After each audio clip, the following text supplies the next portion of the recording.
To display caption with outline text effect in Samsung Galaxy S23 Ultra, swipe down the top of the screen and then tap setting icon. Scroll down the screen to find accessibility. Tap accessibility and then tap hearing enhancement. Tap caption preference and then tap caption size and style.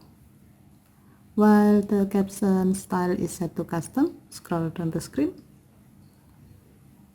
tap add type and then select outline. Now the caption will be displayed with outline text effect. As a note, if you have set to enable the caption, this setting will be applied to live caption and other apps that support the caption preferences. Okay, thank you for watching. Have a nice day.